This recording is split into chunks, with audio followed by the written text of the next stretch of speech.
breathes, and one day she'll expire. And if you feel like there's something you need to say to anyone, I feel like you should say it. When it comes to Oprah and Monique's falling out, it's actually more complicated than it seems. We discovered that it's deeply personal. So both Oprah and Monique grew up in very abusive households. Monique had always looked up to Oprah ever since she was young. I'm a little black fat girl from Baltimore, Maryland, and I saw this fat black woman on a TV show. We took a field trip to that studio, and I hugged that woman. And I said, when I grow up, Miss Winfrey, I want to do what you do. And she said, you know, you gotta work really hard. No one could have predicted the moment, and Monique took the stand. The courtroom buzzed with whispers, journalists elbowing for space, waiting for the next big headline. But what came next wasn't a headline. It was a reckoning. What had long been dismissed as a personal grudge or a decades-old Hollywood feud suddenly transformed into a pivotal moment in a federal trial. And Monique didn't show up to tell stories. She showed up with hard evidence. Dates, documents, voice transcripts, the kind of cold, irrefutable truth that made even seasoned attorneys sit up straight. For the first time ever, Monique had a federal platform to say what she's been shouting into the void for years. And what she laid out shook the courtroom to its core. Before the doors opened on day 6, the gallery was already overflowing. Reporters crowded the hallway, unaware that an unexpected storm was about to walk in, quietly, confidently, through a side door. The Oscar-winning actress wasn't on any witness list. Yet there she was. Diddy's attorneys glanced nervously at each other. Prosecutors shuffled their notes with renewed urgency. As Monique stepped forward, the air thickened. Diddy, clad in a sleek charcoal suit, leaned in toward his lawyer, clearly caught off guard. Cameras were barred, but courtroom sketch artists caught every nuance. His clenched jaw, the subtle twitch beneath his left eye. And then she spoke. I was called here to tell the truth. That's what I'm going to do. From the very first sentence, her voice carried a conviction that silenced the room. For years, she had warned anyone who would listen about the inner workings of Hollywood's so-called royalty. She'd claimed she'd been shut out, blackballed, by powerful figures like Tyler Perry, Oprah Winfrey, and Lee Daniels. Many scoffed, labeled her bitter, said she was chasing ghosts. But today, under oath, those warnings could no longer be ignored. The judge permitted her to present a timeline, a meticulous record of conversations, broken promises, and confidential meetings with key figures now tangled in this very case. Dates, names, deals discussed in hushed voices behind closed doors. Prosecutors followed along with visible interest, connecting dots back to earlier claims made by Cassie Ventura. In that moment, it was no longer just the Diddy trial. It had become something far bigger. Then came her second statement, one not aimed at Diddy, but straight at Tyler Perry. With unwavering resolve, she recounted a phone call from 2018 in which Perry allegedly confessed that her blackballing had been unjust. He admitted he was wrong, she said. He promised he would apologize in public, but he never did. According to Monique, Perry warned her that going public would create fallout for others who weren't ready to face scrutiny. When asked whom he meant, Monique turned toward the jury and dropped a name that cracked the courtroom's silence wide open. Puff, she said. Puff Daddy. Diddy. Whatever name he's using, he was the one. Gasps filled the air. Prosecutors glanced at each other in stunned silence. This was no longer a celebrity scandal. It was a glimpse into a potential network of industry complicity. And Monique didn't stop there.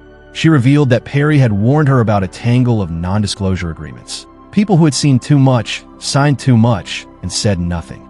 Then she presented a transcript from a recorded phone call where Perry allegedly told her, "There are things happening that I can't be linked to. We've all seen things at Puff's parties that no one talks about."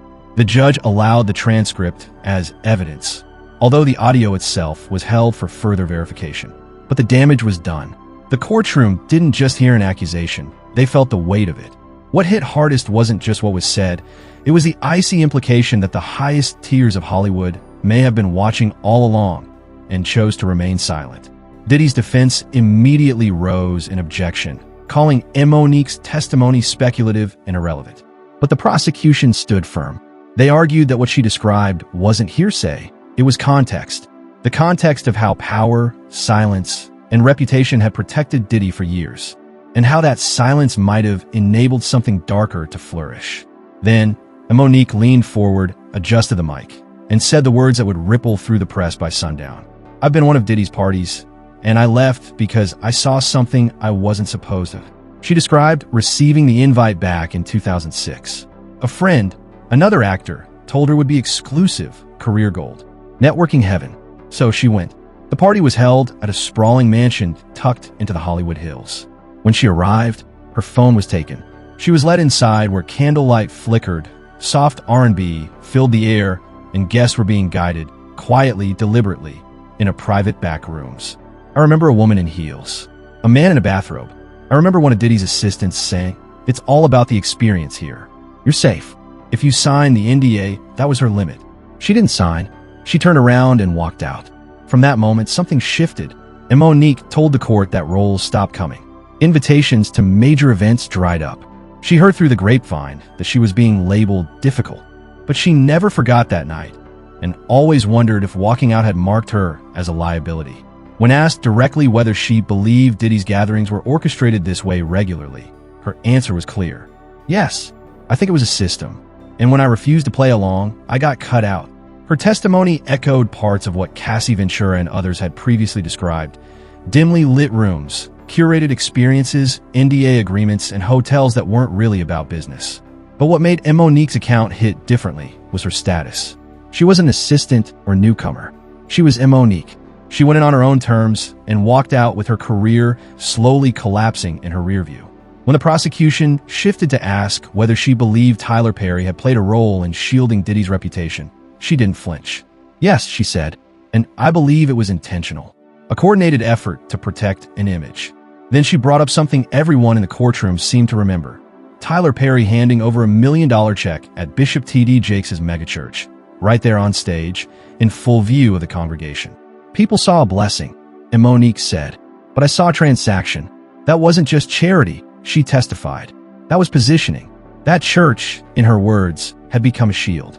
People like Diddy use it to build alliances that make them look untouchable." Gasps floated through the room. Even the judge looked up as jurors scratched out notes faster than ever. And Monique continued. "Around that time," she said, "online whispers about Diddy's parties started vanishing. I knew then. People were being paid, influenced, silenced. That $1 million? It wasn't just for Jakes, it was for peace, for silence." Then came another visual. The prosecution showed photos taken just weeks after that donation. Perry and Diddy, arm in arm, smiling on the BET red carpet like nothing was crumbling around them. It wasn't just a friendship. It looked like an alliance, an unspoken pact that said, "We're fine. We're protected." And Monique paused, looked straight at the judge. "I'm not afraid of being blackballed anymore. It already happened. I've lived through it. And let me tell you, silence is the most expensive thing we all pay for. And we've all paid for it." For a moment, nobody moved. You begin to see deals that you had that just went away. You begin to see things not make sense. I'm unapologetic and I'm unwavering about it. Because when I see this woman, Oprah Winfrey, how do you as a black woman watch another black woman be thrown under the bus based off of a lie? What I won't do is be quiet. I won't go away. I won't back down. And Monique reached into her bag, her fingers trembling slightly, and pulled out a crisp printed document. "This is the call," she announced. The one where Tyler Perry admitted he was wrong. Gasps echoed through the courtroom. For years, she had claimed that Perry had quietly apologized for the backlash she faced after Precious. But now, under oath, she held the proof in her hand. "I recorded the conversation," she continued, unfazed by the rising tension. "He knew. I told him, and he said he was fine with it." The bailiff moved swiftly to deliver the document to the judge, who scanned the opening lines before nodding solemnly at the prosecution to proceed. In a transcript, Perry's voice reportedly says, "I know I messed up. You weren't difficult. You just didn't want to work for free. I should have said that publicly." But then came the pivot, the real weight behind the admission. "But I can't go public. Puff's name is wrapped up in too much right now." This became a turning point for the prosecution. They argued this wasn't just about interpersonal drama. It was evidence of how Hollywood elites, even those with seemingly spotless reputations, feared the domino effect if Diddy's secrets started spilling. "He told me," and Monique said, "that if Puff went down, a lot of people were going with him, people who fund movies, who cut the checks." Her voice cracked with emotion. "He could have cleared my name, but he didn't, because he was protecting something bigger than me, something darker." The judge ruled the transcript admissible. It wasn't just a private conversation anymore. It was federal evidence. Diddy's legal team looked visibly shaken. What had once been a hushed phone call had just taken center stage in a federal courtroom. But Monique wasn't done. Then, a name dropped that hadn't been mentioned in the trial until now, and it sent a ripple through the room. Oprah Winfrey. She didn't mention Oprah lightly. She did it with purpose. In 2010, and Monique began, I told Oprah something deeply personal. That I'd been abused as a child by my brother. I began to see commercials with my brother, my mother, my father, and my other brother. Now, the reason why that means so much is because in the conversation we had about my brother, we then went deeper and we began to talk about our relationships with our mothers and our fathers. She never said my mother was coming on that show, because had Oprah Winfrey said, I'm gonna have your mother, I would have said, shut it down. She promised not to exploit that, but she did. She brought my brother onto her show, and she did it right after I turned down the Precious Press tour. The courtroom froze. No one knew how to respond to the emotional weight of her words. She betrayed me. And Monique said, her tone sharpened now. And when I asked why, she said it was business. But I knew better. They were trying to shut me up. She then drew a connection, not just emotional, but strategic, between Oprah, Tyler Perry, and Diddy. According to her testimony, they weren't just powerful individuals operating separately. They were interconnected through the same PR teams, legal handlers, and crisis consultants. They all have the same people cleaning up messes, she said firmly. I know because one of those PR reps accidentally forwarded me an email chain. My name, Puff's name, and Tyler's name were all in the subject line. That email, redacted but still damning, was handed to the judge for review.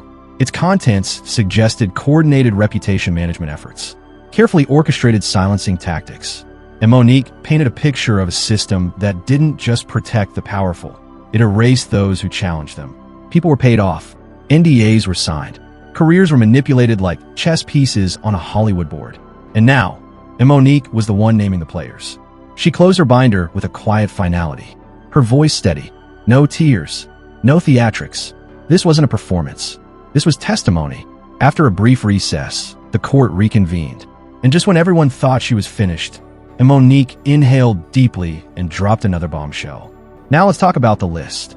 The room fell silent once again. There's a list in Hollywood, she said calmly. It's not written down, but we all know it's real.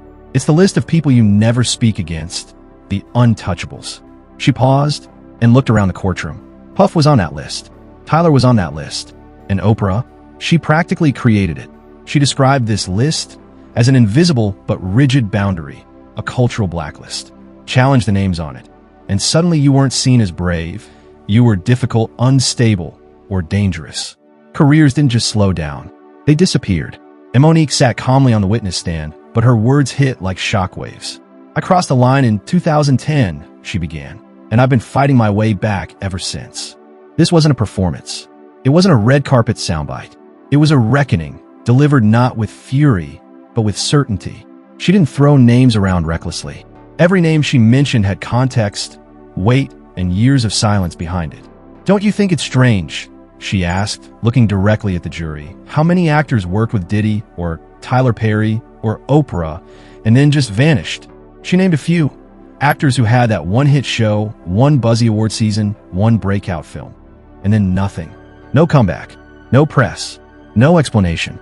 Some of them didn't play the game, she said. Some of them said no. And some of them saw things they were never supposed to see. You could hear a pin drop in the courtroom. Then came something even heavier. The judge allowed her to read a short statement, redacted for the witness's protection. It came from a former actor who claimed to have attended a private retreat hosted by a powerful male filmmaker. Phones were taken at the door. NDAs were signed. And then rituals. Unusual ones. Choreographed activities. Guests chosen carefully. And Monique didn't name names, but she didn't need to. The room could read between the lines. She let the jury sit with the unease, sit with the implications. I'm not saying it was Tyler Perry, she offered, but I'm not saying it wasn't. The judge reminded everyone that these were allegations. But the emotional impact was undeniable. And Monique wasn't just talking about power structures. She was exposing a culture, one where secrets were currency and silence was survival. This industry isn't protecting art, she said. It's protecting secrets and the cost of telling the truth. She looked down for a moment, then back up. They'll take your career, your reputation, your peace, and they'll leave you explaining to the world why your phone never rings again. Then came a question from the prosecution that changed the temperature in the room. Do you believe Sean Diddy Combs played a role in sabotaging your career? And Monique didn't hesitate. Yes. Not at first, but eventually yes. She explained how the damage started subtly, after she declined to participate in the Precious Press tour without compensation. At first, she thought it was just backlash from one incident. But over the years, she began to understand the network working against her. She described a phone call from a junior executive at Revolt TV, Diddy's media company, a man who had nothing to gain from warning her. He told me, "You rubbed the wrong people. It's not just Tyler and Oprah. Puff don't like noise either." That one line peeled the curtain back on something far more coordinated. According to Monique, Perry's team had allegedly reached out to Diddy's camp to discuss future collaborations. But there was one problem, her. "I was in the way," she said. Not as talent, not as a colleague, but as a problem. She testified that several meetings happened, privately, strategically, between Diddy and Perry's teams. Mutual contacts later told her the truth. Her name came up often, not to be included, but to be excluded. Then came the receipts. The prosecution introduced internal emails between a PR firm that had worked with both Revolt and Tyler Perry Studios. The subject line?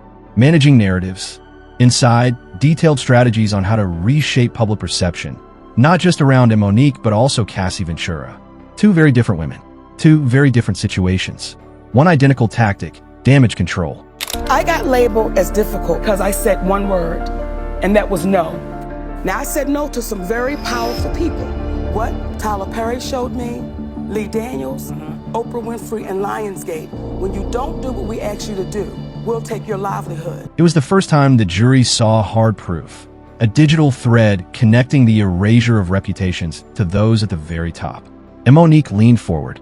They passed that difficult label around like a virus, she said. Infect one casting director, it spreads to all of them. And then the rejection isn't about your talent.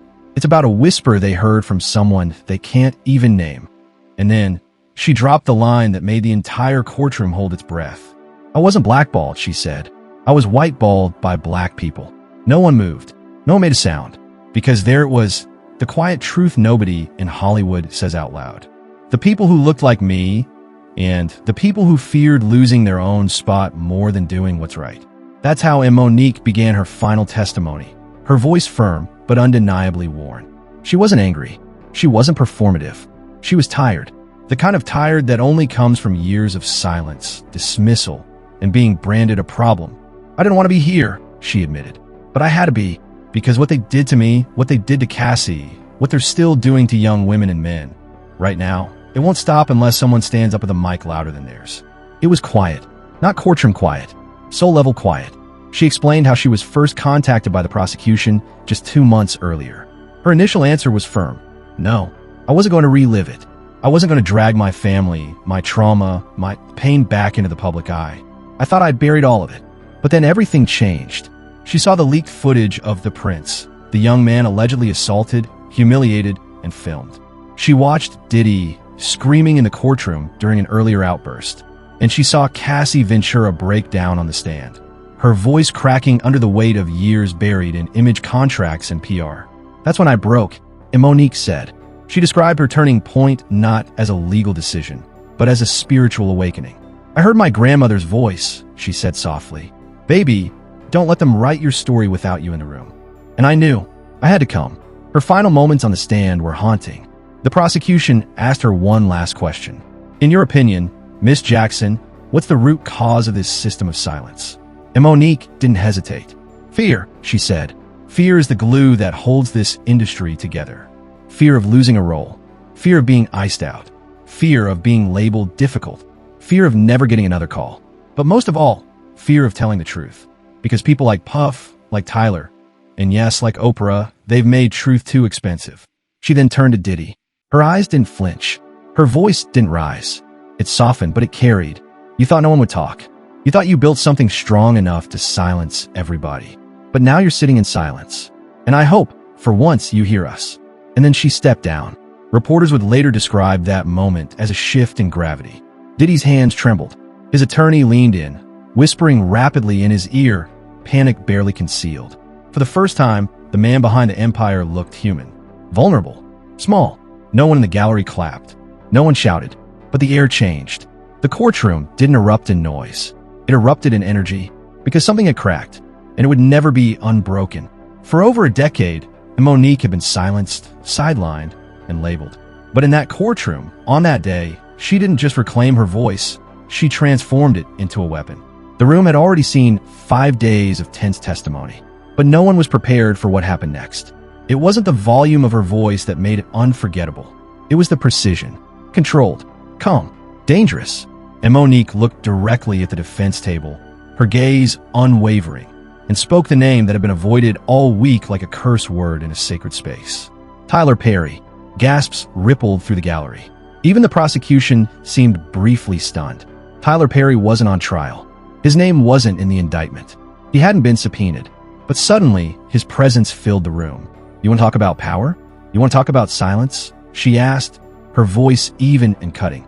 Then asked Mr. Perry why I was blackballed after refusing to work for free. And while you're at it, look at who stood beside him, smiling at every event. The implication wasn't about law. It was about loyalty, about the currency of silence, about the people who didn't pull the trigger, but handed over the gun, loaded it, and turned away. He didn't have to destroy me. He just had to make sure nobody else would touch me. She scanned the room slowly, asked the producers, asked the casting directors, asked Lee Daniels. "I have the call logs." Then, almost casually, she held up a thick folder, one the court hadn't seen before. The defense immediately jumped to object, demanding the judge strike the comment. But the damage was done. The jury had heard it. They had seen the folder, and the spell of invincibility around some of Hollywood's biggest names had begun to crack. But Monique wasn't finished. "I know who was at the parties," she continued. "I know who enforced the NDAs. I've seen people sign them in front of me. And I was told, again and again, be grateful. You're lucky to be here." She paused, letting the words settle like dust after an explosion. Then, with her next sentence, she didn't just rattle the courtroom. She froze it. "I have audio of a phone call. Tyler Perry, apologizing for everything, admitting he was wrong, but refusing to go public. He told me it would ruin everything." The room fell utterly silent. Even the prosecution hesitated to speak. And then she delivered the final blow. The line no PR team could spin. No legal team could dismiss. "I'm done protecting men who never protected me." The weight of that single sentence hit harder than any exhibit, any email, any witness testimony that week. Because for the first time, the jury wasn't just seeing Diddy, they were seeing the machine that allowed Diddy to thrive. The institutions, the partnerships, the cover-ups that didn't wear ski masks but wore tuxedos on red carpets. This was no longer just a case about one man's actions. It had become a reckoning with an entire industry's sins. And Monique wasn't pointing at just one defendant. She was pointing at Hollywood itself. By the time she stepped off the stand, the shift was undeniable. Jurors didn't look at Sean Combs the same way anymore. They looked around him.